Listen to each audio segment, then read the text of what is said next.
Vamos a estar en el capítulo 4 del Evangelio de Lucas. Hermanos, tengo que confesarles algo, y es que yo asumía que habíamos terminado la serie de características de una buena iglesia. Y dije, bueno, Señor, ya terminamos, entonces oro a ti, Señor, ¿qué quieres ahora que enseñe a la iglesia? ¿Qué quieres que yo aprenda y que aprendamos todos? Y bueno, hice como un pequeño paseo y aquí y allá y como intranquilo, pero Dios nos regresa. Esta es su iglesia. Dios quiere que sigamos aprendiendo características de una buena iglesia, y les recuerdo, la iglesia somos nosotros, no son las cuatro paredes, no es el nombre. Así de que en lo que hemos visto son características de un buen cristiano, de un verdadero cristiano.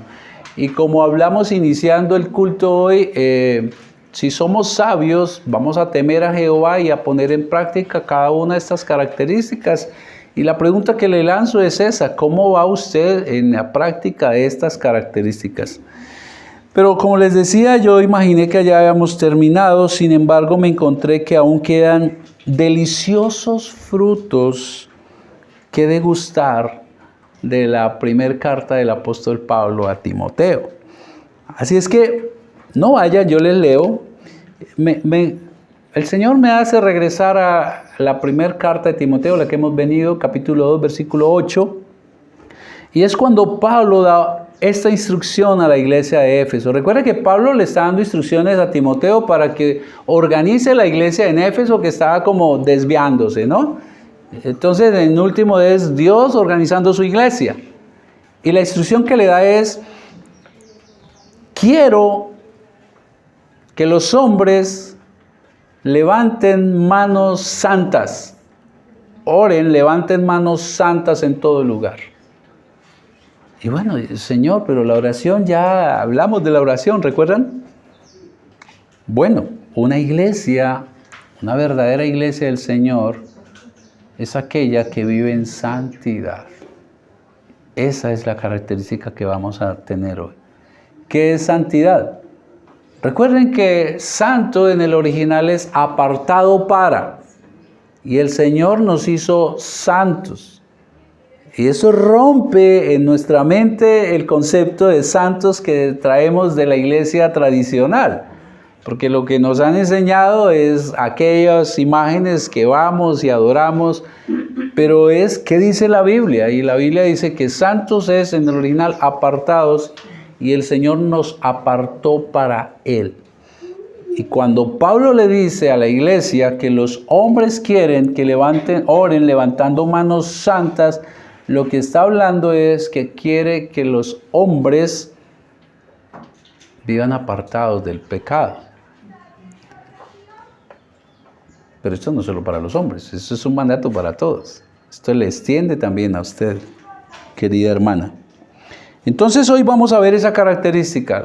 Una buena iglesia se caracteriza porque vive en santidad. Porque vive, no está diciendo porque nunca peca. Y lo vamos a ver. Vamos a ver de qué se trata.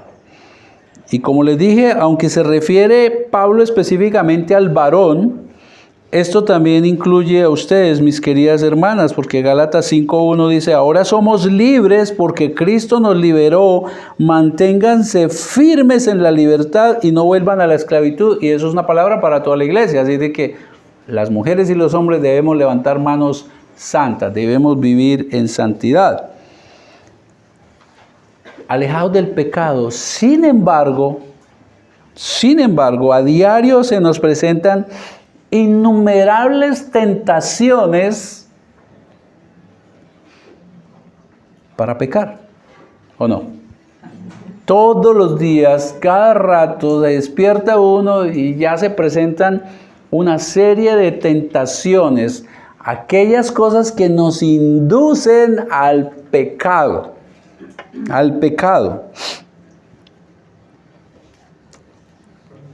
La tienda de golosinas de Satanás, así la llamó el pastor John Piper. Las tentaciones son la tienda de las golosinas de Satanás, donde se babea nuestra naturaleza pecaminosa. John Piper dijo eso. Entonces, la pregunta que surge es, ¿qué hacer cuando aparecen las tentaciones? ¿Qué aparece cuando aparece aquella tentación de pecar? Aquella tentación de, en lugar de decir la verdad, mejor digo la mentira porque me causa menos problemas.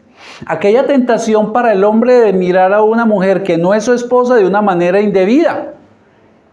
Aquella tentación de hacer algo que sabemos que no es correcto delante de los ojos de Dios.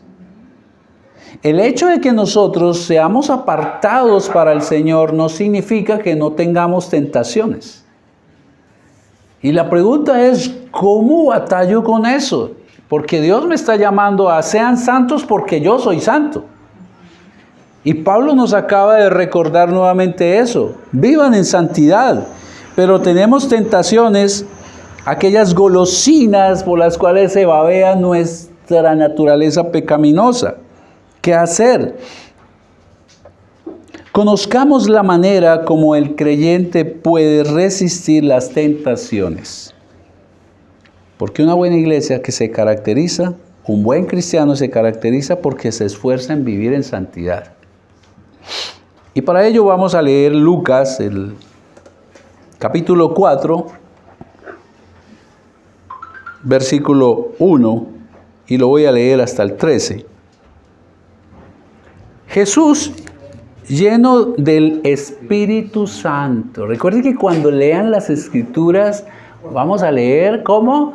Despacio, mirando cada palabra, degustándola, porque allí hay muy buena enseñanza. Y mire cómo arranca Lucas. Jesús, ¿cómo? Lleno del Espíritu Santo, volvió del Jordán y fue llevado por el Espíritu Santo al desierto por 40 días y era tentado por el diablo. Y no comió nada en aquellos días, pasados los cuales tuvo hambre. Entonces el diablo le dijo, si eres hijo de Dios, di a esta piedra que se convierta en pan. Jesús respondiéndole dijo, escrito está, no solo de pan vivirá el hombre, sino de toda palabra de Dios. Y le llevó el diablo a un alto monte y le mostró en un momento todos los reinos de la tierra. Y le dijo el diablo, a ti te daré toda esta potestad y la gloria de ellos, porque a mí me ha sido entregada. Y a quien quiero la doy. Si tú postrado me adorares, todos serán tuyos. Respondiendo Jesús le dijo, vete de mí, Satanás, porque escrito está, al Señor tu Dios adorarás y a Él solo servirás. Y le llevó entonces a Jerusalén y le puso sobre el pináculo del templo y le dijo, si eres hijo de Dios, échate de aquí abajo, porque escrito está. Mira ahora cómo el diablo entonces usa la palabra de Dios, porque escrito está. A sus ángeles mandará acerca de ti que te guarden, eso es Salmo 91. Y en las manos te sostendrán, para que no tropieces con tu pie en piedra. Respondiendo Jesús le dijo, dicho está, no tentarás al Señor tu Dios. Y cuando el diablo hubo acabado toda tentación, se apartó de él por un momento. Ojo, por un momento, por un momento. Queridos, hermoso este mensaje, porque es una de las luchas que tendremos todos los creyentes, ¿sabe hasta cuándo? Hasta cuando Dios nos llame. Todos los días, cada rato, cada rato. Y hay un dicho que por ahí rueda en nuestro país, si es soldado avisado, no muere en guerra, así de que estamos avisados. Jesús, lleno del Espíritu Santo, volvió del Jordán. ¿Cómo así? Cuando usted ve ahí atrás, vayan un poquito arriba, estamos en el capítulo entonces 3, ¿no? Cuando usted ve versículo 21 y 22, Lucas viene narrando que Jesús acaba de ser bautizado en el río Jordán. Jesús fue un niño común y corriente. Ese tema de adorar al niño Jesús, eso no es bíblico, eso no está en la Biblia. Jesús no hizo absolutamente nada de su ministerio hasta su edad adulta. De niño, ustedes miren, y no hay nada. Lo único que aparece, y usted le invito a que lea Lucas, porque con la ayuda del Señor, bendito Dios, y oren por mí, porque la idea es hacer ahora una serie con el Evangelio de Lucas. Lo único que usted ve es que él crecía en sabiduría y se escapó un día ahí a hablar con los maestros y todos se admiraban de sus preguntas y la sabiduría que hacía. Pero esto y vamos de una vez corrigiendo cosas, queridos, porque nos han enseñado que hay que adorar al niño Jesús y eso no está en la Biblia, ni en esta, ni en la católica que tengo yo también guardada, ni en la que ustedes puedan tener. Es la misma Biblia, la misma escritura. Entonces Jesús luego llega a su edad adulta y entonces él va al río Jordán y es lo que nos habla Lucas allí en el 21 y 22, cuando fue bautizado por Juan el Bautista. Y allí en ese episodio, versículo 22, por favor, ¿qué dice? Y descendió el Espíritu Santo sobre él, ojo, en forma corporal o visible, ¿sí? Como paloma.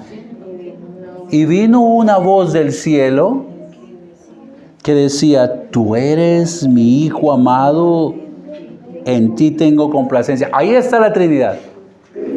Y aunque no es el tema de hoy, me gusta que vayamos aprendiendo cosas. Aquellos que dicen que Dios es uno solo, que a veces es Espíritu, que a veces es Dios, que Hijo, aquí está la Trinidad, las tres personas de la Trinidad. Está Dios Hijo, siendo bautizado y saliendo del agua. Está el Espíritu Santo descendiendo sobre él. Y la voz del cielo es el Padre que confirma, este es mi Hijo amado. Este es mi Hijo amado. Confirmando quién es Jesús, el Hijo de Dios, el que los judíos estaban esperando y el prometido desde el Antiguo Testamento como el gran Mesías, como el Salvador. Pero Lucas va más allá y reafirma más todavía quién es Jesús, este que ha sido tentado en el desierto, ¿quién es?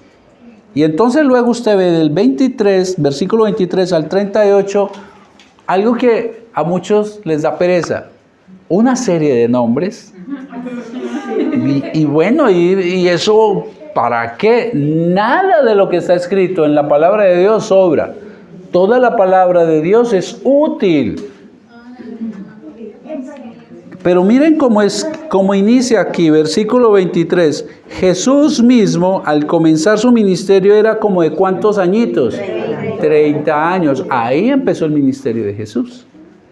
Según se creía, ¿era hijo de quién? De José. Y José, hijo de Elí. Y Elí, hijo de Matat. Y ahí va siguiendo. Pero luego usted llega al versículo 32 y dice que era descendiente del rey David. Y la promesa es que el Mesías es un hijo de David.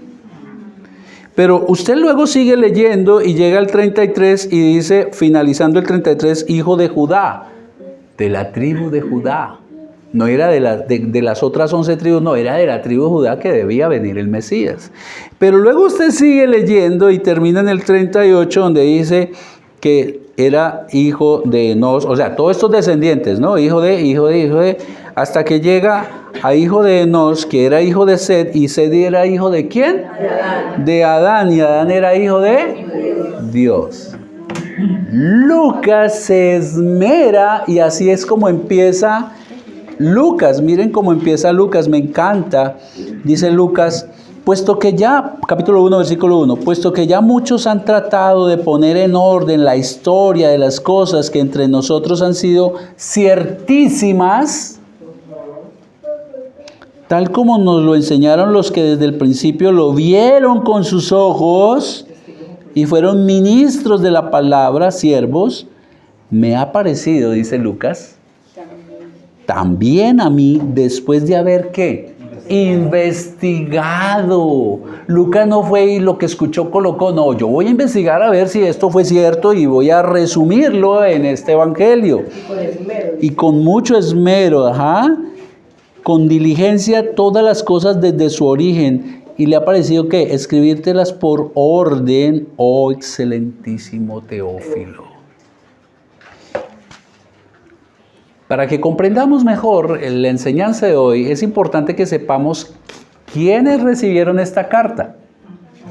Esta carta era para Teófilo y las cartas, recuerden que se rotaban, cuando eso no habían grupos de WhatsApp donde uno envía y todo el mundo la escucha, sino era una carta y esa se rotaba entre los hermanos, entre la iglesia. Eran gentiles. Recuerden, gentiles eran todos aquellos que no eran parte del pueblo judío, de Israel. Los gentiles son aquellos que Dios abrió la puerta para traer salvación también a los gentiles. Así es de que los que reciben este mensaje que vamos a ver hoy eran gentiles. ¿Gentiles en qué condiciones? Por un lado, rechazados por los judíos, ¿sí?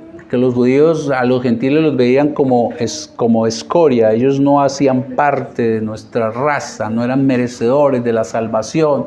Y por otro lado, era una época en que Roma también los tenía entre ojos a los cristianos gentiles, porque consideraban que iban en contra del rey.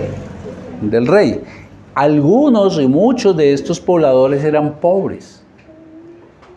Entonces observen que los que reciben esto eran gente necesitada, gente que la fe le podía fallar. Así es que la carta de Lucas, para confirmar que todo lo que a ellos se les ha enseñado es ciertísimo, lo que busca es levantar su fe.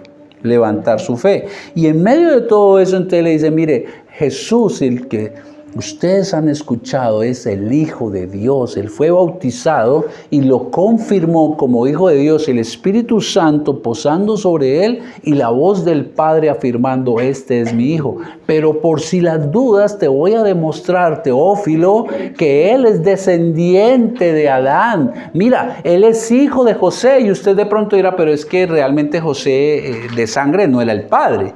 Pero lo que pasa es que en aquella época, cuando un hombre adoptaba a un hijo, tenía los mismos derechos y era parte de su genealogía. Te voy a demostrar, Teófilo, que él es el Hijo de Dios también por la analogía. Mire, él era el hijo de José, José hijo de fulano, José, y mira, él es descendiente del rey David como la promesa que tenemos, y además él es de la tribu de Judá, y usted sigue mirando y vamos a ver que él es hijo de uno de los hijos de Adán. Y Adán, el hijo hombre de Dios. Y este Hijo de Dios, entonces ha llegado del Jordán de haber sido bautizado. El prometido. Y dice la palabra ahí en el versículo 4:1 que él estaba, ¿qué? Lleno del Espíritu Santo y fue llevado por el Espíritu al desierto. La Biblia de las Américas dice fue guiado por el Espíritu. Sea llevado o sea guiado, lo importante es que iba en compañía del Espíritu Santo a pasar una gran prueba. Una gran prueba.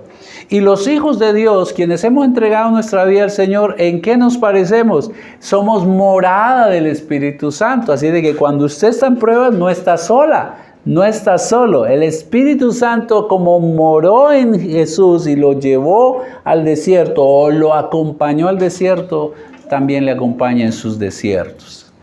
No está solo, no está sola. Y allí duró durante 40 días. Permaneció en ayuno.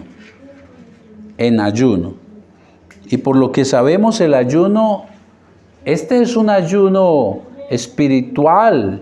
No es el ayuno que hoy se hace para bajar unas cuantas tallas. Es ayuno espiritual, es decir, acompañado ¿de qué? De oración. Y la pregunta es, ¿ayuna, mi querido hermano? ¿Ayuna? Esos momentos de ayuno son necesarios y son una belleza, porque es un encuentro. Es decirle a mi carne, no vas a comer porque me voy a alimentar de la palabra de Dios y Él nos va a sostener. Y Jesús fue allí ¿por cuánto? 40 días. Y el versículo 2 nos dice que durante ese tiempo fue, ojo que a veces leemos y creemos que las tentaciones fueron estas tres. No, versículo 2 dice que por 40 días y era tentado por el diablo. Durante todos los 40 días Él estuvo acechado por Satanás. Acechado por Satanás y tentado. Lo que pasa es que Lucas aquí nos va a mostrar tres perlas. Tres tentaciones. El diablo tentó ¿a quién? Al mismísimo Hijo de Dios. Al Dios encarnado. El diablo tuvo la osadía de tentar al Rey de Reyes y al Señor de Señores. Y escuchen lo que dijo el pastor Charles Spurgeon en una de sus predicaciones allá en Londres. ¡Qué perro audaz debe haber sido así para aullar en presencia de él, que podría haberlo destruido por una mirada o una palabra si hubiera deseado hacerlo! ¡Qué atrevido este Satanás, ¿verdad? Lo que pasa es que en aquella época llamar perro a alguien era como los perros eran lo que menos valía. ¡Qué atrevido! ¿Con quién se metió? Con el Hijo de Dios.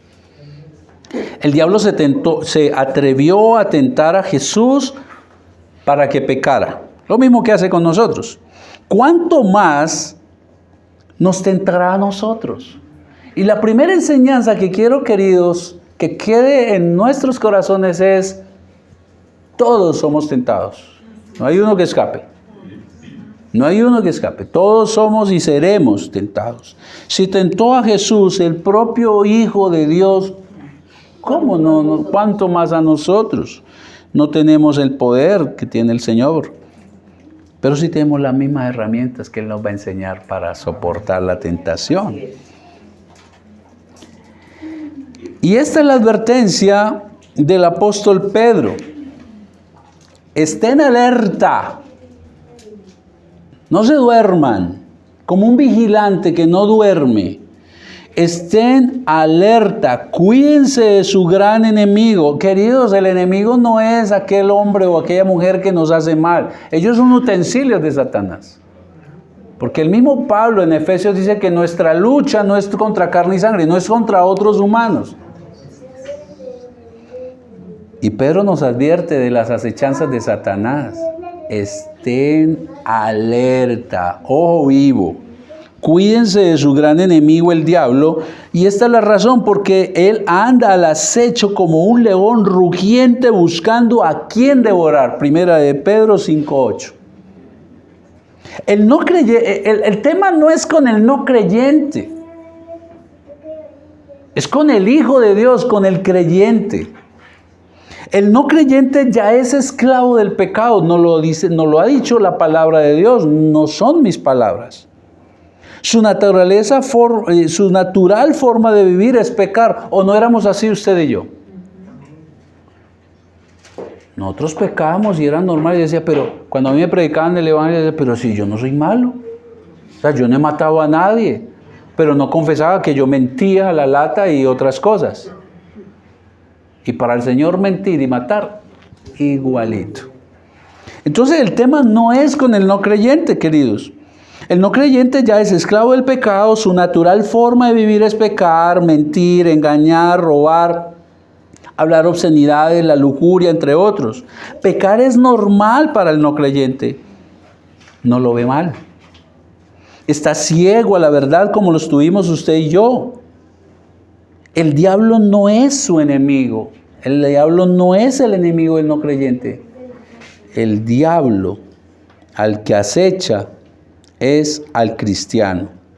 el que ha sido comprado por Cristo en la cruz y lo acecha para tentarlo y buscar hacerlo caer en sus garras del pecado.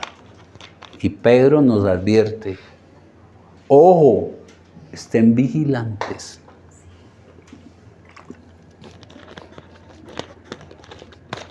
Pero después de esos 40 días, Jesús nos deja ver que fue un hombre como usted y como yo, un ser humano. Tuvo hambre. Porque es que también habían algunos, o tal vez hoy también, que dicen, no, es que como él era Dios, pues él... No. Él fue hombre común y corriente. Tuvo hambre, tuvo sueño, sufrió por la muerte de Lázaro. Después de 40 días de estar en ayuno, él tuvo hambre. Su cuerpo le pedía comida. Y en aquella necesidad, porque dicen, estuve leyendo y dicen que un ser humano después de 3, 4 días sin comer absolutamente nada, ojo, con 4 días, comienza a tener problemas físicos y mentales. Y Jesús se iba en 40. Estaba frágil. Y en ese momento aparece el diablo. Su cuerpo le pedía comida y entonces el diablo, que permanece al acecho como un león, le ha atacado. Versículo 2. Si eres hijo de Dios. Perdón, versículo 3. Entonces el diablo le dijo, si eres hijo de Dios, demuéstralo, es lo que está diciendo. No es que el diablo no supiera. El diablo conoce. Recuerden que cuando leemos, inclusive más adelante, los demonios decían, ¿qué tienes conmigo, hijo de Dios? Ya vamos a ver cuál pecado estaba incitando. Entonces el diablo le dijo, si eres hijo de Dios, di a esta piedra que se convierta en pan. ¿Lo podía hacer Jesús? Si eres hijo de Dios, di a esta piedra que se convierta en pan. No es, como les dije, que él dudara que Jesús era el Hijo de Dios. La tentación buscaba que Jesús demostrara que era Hijo de Dios haciendo uso de su poder. Esto haría pecar a Jesús contra Dios. ¿Y por qué? Porque recuerden, queridos hermanos, que Jesús no estimó ser igual a Dios como cosa a que aferrarse. Él se despojó de muchas cosas para hacerse, para humillarse y de Dios venir a ser hombre. Y una de ellas fue no mostrar su poder para, como dicen algunos, chicanear. Cuando Él hacía milagros, era con el fin de demostrar quién era Él. Pero Él no se lo va a hacer a Satanás. La tentación buscaba que Jesús demostrara que era Hijo de Dios haciendo uso de su poder. Esto lo haría pecar contra Dios, ya que Jesús se limitó a sí mismo para ser hombre y cumplir el plan de redención de Dios. Filipenses 2, 6 al 8 dice Pablo, quien siendo por naturaleza Dios, no consideró el ser igual a Dios como algo a que aferrarse. Por el contrario, se rebajó voluntariamente, tomando la naturaleza de siervo y haciéndose semejante a los seres humanos. Y al manifestarse como hombre, se humilló a sí mismo y se hizo obediente hasta la muerte y muerte de cruz. Y muerte de cruz. Queridos, todos tenemos momentos como el de Jesús, donde somos, ¿qué? Frágiles. Después de 40 días sin comer, estaba hambriento. Y todos tenemos momentos vulnerables, todos vivimos momentos de desierto como lo tuvo Jesús. Momentos en que necesidades de distinta índole apremian. Económicas, cuando el dinero no alcanza. Físicas, cuando la salud no está bien. Emocionales cuando la relación de pareja no anda bien o cuando un hijo está en problemas, etcétera, etcétera. Todos, ¿sí o no? Hemos vivido desiertos de distintas índoles. Somos frágiles, queridos, y en esos momentos de necesidad es cuando Satanás como león ataca. Y nos ataca ¿cómo? Ofreciéndonos una salida fácil, pero pecaminosa. Fácil, pero pecaminosa. Como a Jesús, convierte esta piedra en pan y calma el hambre. Fácil, ¿sí o no? Pero pecaminosa. A nosotros también el diablo nos ofrece ese tipo de golosinas, queridos. Cuando el negocio va mal, es cuando parece fácil hacer un negocio chueco. ¿Sí o no? Cuando la relación de pareja está afectada, aparece otra persona que ofrece suplir lo que falta o lo que se ha descuidado. Cuando decir la verdad trae consecuencias que no nos gustan, es cuando mentir parece ser lo mejor. Y aún siendo cristianos, nos tienta la mentira. No, es que para ganar aquello... yo sé que Dios me entiende. Sí, Dios entiende que usted está en pecado. Claro, por supuesto. Dios entiende que usted no quiere obedecerle. Que usted confía más en su mentira que confiar en Él. Y la pregunta es, ¿ha sentido la tentación de tomar decisiones inapropiadas? ¿Cómo ha enfrentado usted esas tentaciones? ¿O ha caído en ellas? Yo creo que todos hemos vivido las tres. Hemos sentido tentación,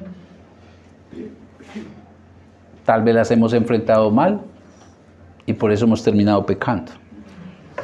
Pero bendito es Dios que a sus hijos le tiene el mejor de los abogados. Hijitos míos, dice la primera carta de Juan, y si pecares, no si usted va y se tira al pecado, no. Si se llega a resbalar y peca, abogado tenemos.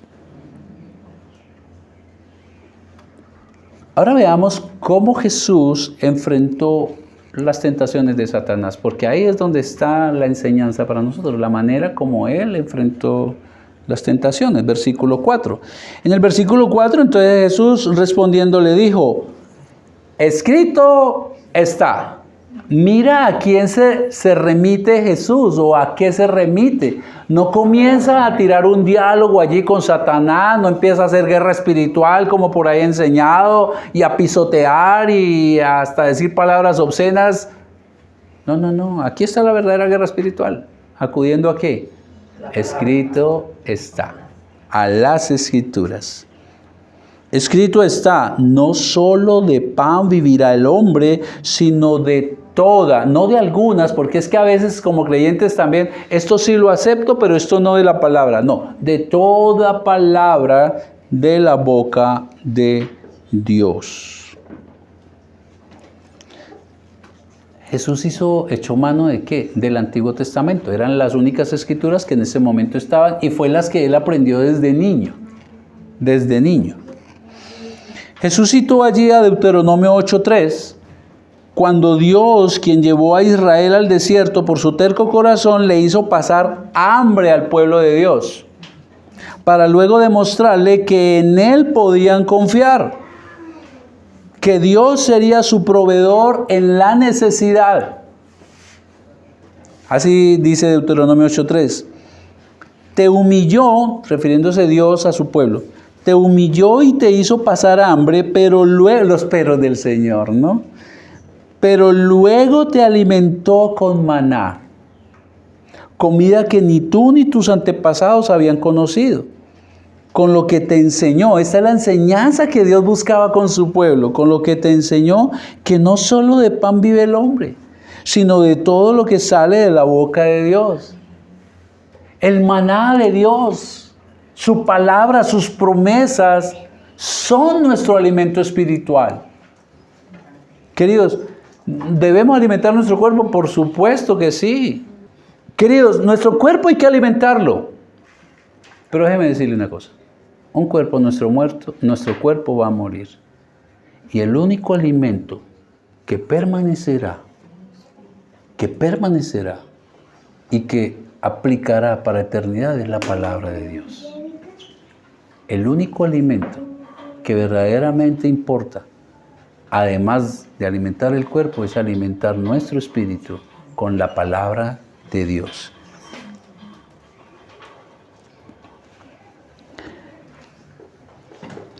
Queridos, es la palabra la que nos mantiene en fe mientras vivimos los desiertos.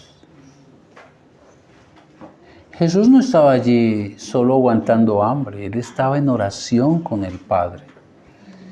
Es la palabra de Dios la que nos sostiene en medio de los desiertos. Desierto implica estar solo y tener grandes necesidades.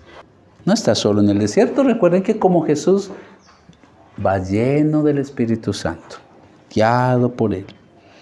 Es la palabra de Dios la que nos alimenta para trascender más allá de esta vida, queridos. Son las promesas de Dios las que nos sostienen. Romanos 15:4 dice así el apóstol Pablo: de hecho, todo lo que se escribió en el pasado, refiriéndose al Antiguo Testamento en ese momento, todo lo que se escribió en el pasado se escribió para enseñarnos, a fin de que, alentados por las Escrituras, perseveremos a mantenernos en nuestra esperanza.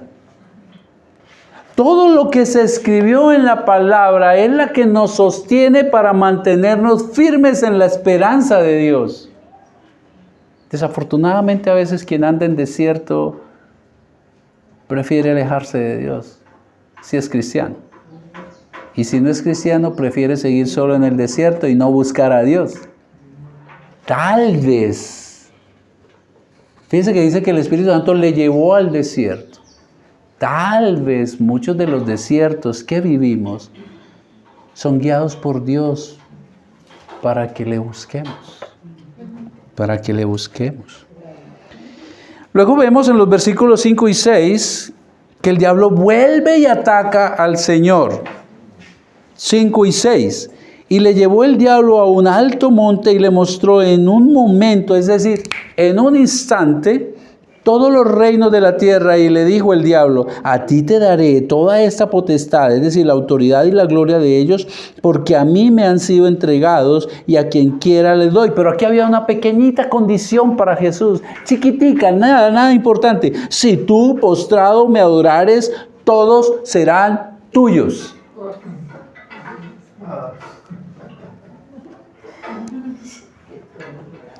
Pero a veces nosotros nos arrodillamos ante cosas.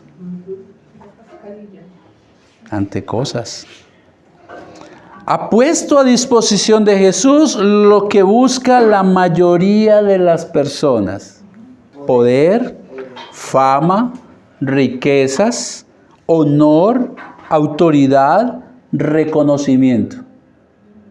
¡Qué peligro, hermanos! Sí que tenemos que cuidarnos del orgullo.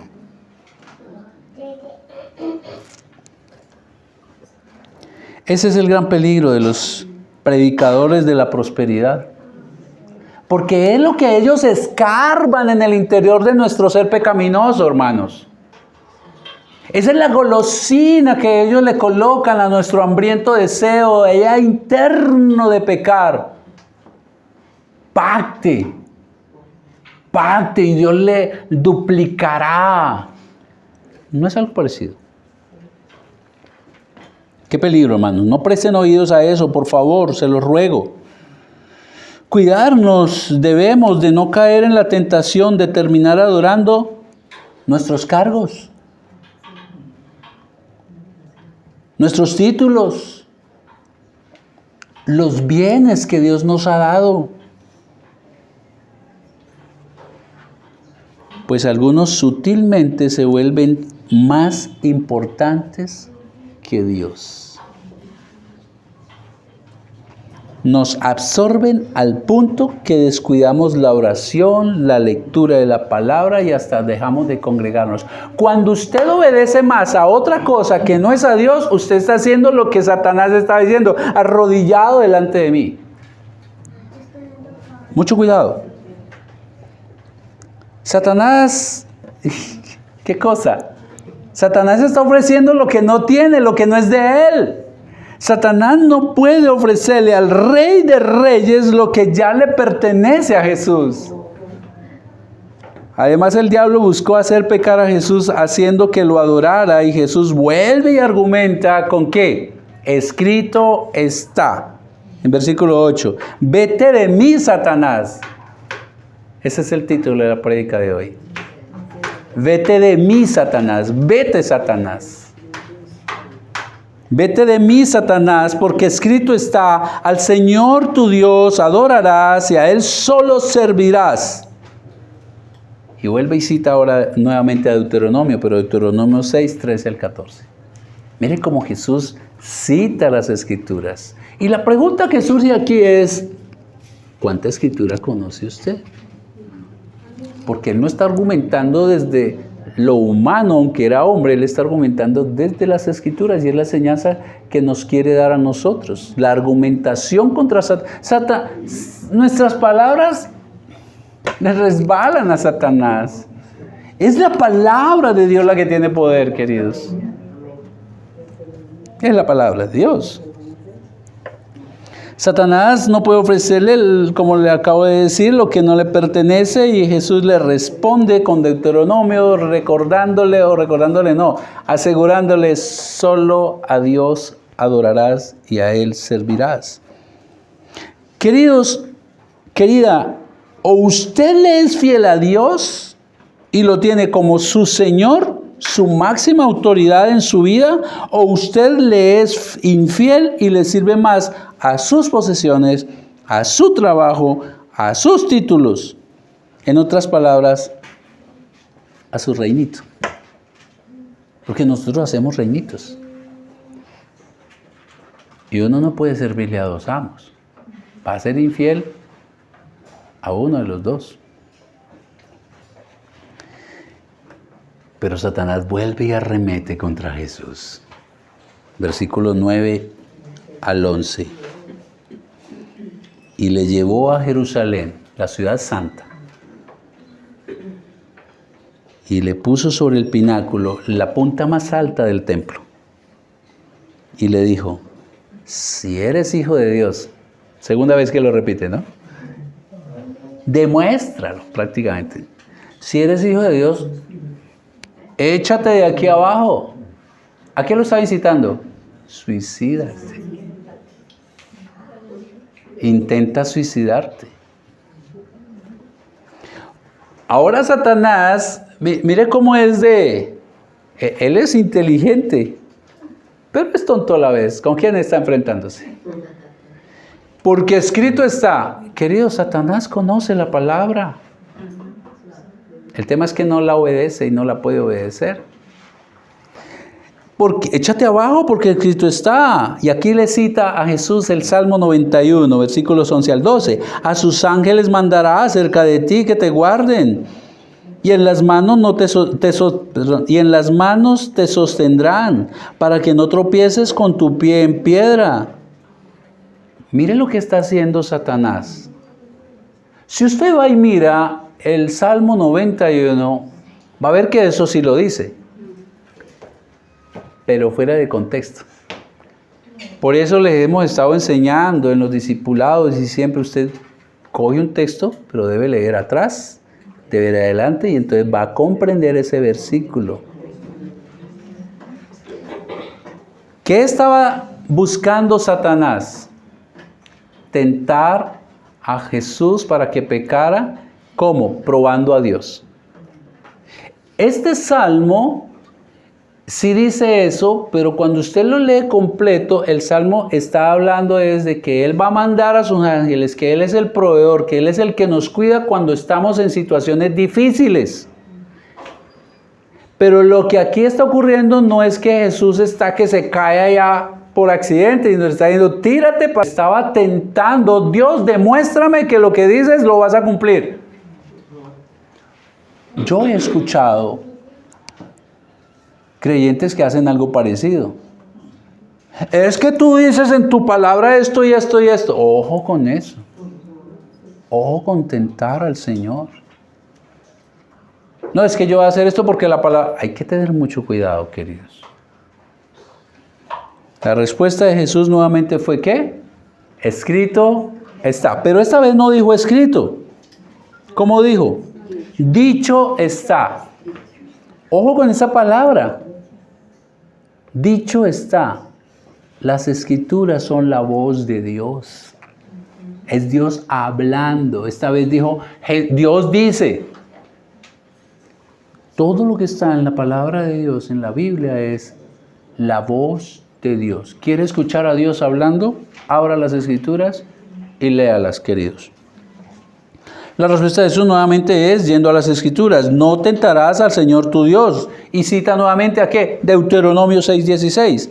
Como les dije, el Salmo se refiere a la confianza que los hijos de Dios podemos tener en que Dios nos protegerá de los distintos peligros que corremos en la vida. Pero Satanás buscaba que Jesús, que no está en peligro, se lanzara y así probara a Dios y lo protegería de la caída. Son dos cosas diferentes, ¿lo notan? Jamás debemos dudar de las promesas de Dios. Él lo dijo, Él lo hará. Punto. No hay por qué ponernos a probar al Señor.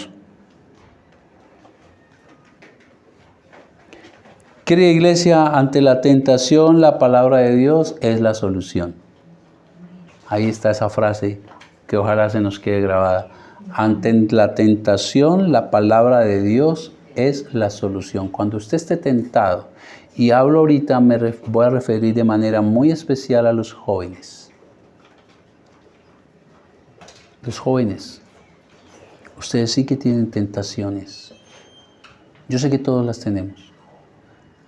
Pero ustedes los jóvenes están pasando por un momento muy fuerte. La universidad, el colegio, el trabajo, en todas partes. Conservarse virgen ya es considerado un tabú. Está usted out. No beber alcohol y embriagarse, usted está out. La presión de la moda. Tantas presiones. La presión en el estudio por hacer trampa para pasar los exámenes. La presión de la sociedad estudiantil para que si no te pareces a nosotros, te sacamos. Pero ante la tentación, la palabra de Dios es la solución. Y no estás sola si eres un creyente joven. El Espíritu Santo está allí. Ante la tentación, la palabra de Dios es la solución. Ahora, obviamente para nosotros los adultos también la tentación aparece. Sino que quise hacer ese énfasis allí con mis chicos. Siempre el argumento de Jesús fue, escrito está. La Biblia dice, Dios lo dice. Es la palabra de Dios, la espada con la que el soldado de Cristo puede contraatacar a su peor enemigo, Satanás. Cuando Pablo enseñó a la iglesia de Éfeso que la lucha del cristiano no es contra carne y sangre, sino espiritual, es con Satanás, y que como soldados debemos fortalecernos en Dios. Escuchen lo que dijo Pablo hablando de la armadura de Dios, ¿la recuerdan? Dice Pablo en Efesios 6:17, y tomad el yelmo de la salvación y la espada del Espíritu Santo, que es la palabra de Dios. Esta es la guerra espiritual, hermanos. Enfrentar la tentación del diablo con la espada de doble filo y puntiaguda que es la palabra de Dios en las manos del Espíritu Santo. El diablo no le teme a las largas retahílas que muchos le llaman guerra espiritual. Él es un simple cachorro que huye ante la poderosa e implacable palabra de Dios. Versículo 13, ahí en Lucas, ¿qué dice? Y cuando el diablo hubo acabado toda tentación, se apartó. Bueno, por un tiempo. Pero usted sabe que cuando regrese, ¿qué va a hacer usted? La palabra de Dios. Veamos un elemento más de poder a favor del cristiano para defenderse de las tentaciones de Satanás. Todo lo que hemos estudiado hoy está enmarcado, ensanduchado. Los versículos 2 al 13 están en medio de algo muy importante. Observe cómo entró Jesús al desierto, versículo 1. Entró como lleno del Espíritu Santo, llevado por el Espíritu Santo. Ahora observe cómo salió Jesús del desierto. Versículo 14, después de enfrentar a Satanás. Y Jesús volvió, ¿en qué? En el poder del Espíritu Santo.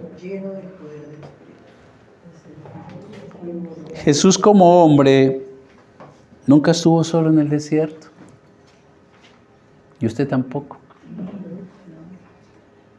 Usted tampoco lo está. Jesús como hombre nunca estuvo solo en el desierto, nunca estuvo desamparado en la tentación. Él estuvo lleno del Espíritu Santo, acompañado por el poder del Espíritu de Dios. Y ahora el Espíritu Santo también mora ¿en quién? En el creyente. La palabra de Dios dice en Efesios 6:17 que es la espada del Espíritu Santo la palabra de Dios. La acabamos de leer. En últimas, es Dios quien pelea nuestras batallas espirituales. El cristiano usa la palabra de Dios, pero en el poder del Espíritu Santo para resistir la tentación y así mantenerse en santidad. Con esto cierro, queridos. Si usted es un verdadero creyente, dé gracias a Dios. Dé gracias a Dios por Jesús su Hijo. Porque por obediencia al Padre se hizo hombre. Fue tentado en todo, pero nunca pecó. Para poder ser sacrificado en la cruz como un cordero. Allí Él con su vida y sufrimiento pagó nuestra deuda por el pecado, hermanos. Nuestros pecados fueron perdonados en su totalidad. Usted y yo fuimos declarados justos delante del Padre por la muerte de Jesús. Y mediante su resurrección, entonces gozamos desde ya la vida eterna y el Espíritu Santo nos guía y cuida mientras aguardamos el regreso de Cristo. Por tanto, vivamos en santidad. No cayendo en la tentación de Satanás con esas golosinas que le tira a nuestra naturaleza pecaminosa. John Piper dijo: Satanás, vete con tus golosinas. Yo ya no babeo por ellas. Pero queridos, o querida, si usted no es creyente, déjeme decirle que usted sí está solo y está sola en el desierto. Usted sí es presa fácil de ser devorado o devorada por Satanás. De manera sutil, sin que usted se dé cuenta. Pero, los peros de Dios, Jesús murió en la cruz también por usted. Jesús también murió en la cruz y le ama tanto como nos ama a nosotros. El Padre sacrificó a Jesús en la cruz, a su propio Hijo, por amor a usted. No importa si usted también ha venido mucho tiempo a la iglesia, pero es posible que no es cristiano y esté engañado en una religiosidad. La libertad sobre el pecado también está disponible para usted si en arrepentimiento corre a los pies de Cristo a pedir por el pronto y mayor socorro que usted necesita, el perdón de Dios. Y no tiene que hacer nada, porque es inmerecido. Solamente hablar con Él y decirle: Señor, reconozco que he pecado contra ti, que te necesito, que necesito el Salvador, que por años he sido fiel pero al enemigo, que no quiere seguir viviendo los desiertos sola o solo, sino en compañía del Espíritu Santo. Tómese allí un momento y medite en la palabra de hoy. Y ore al Padre de acuerdo a lo que el Espíritu Santo le esté llamando a hacer.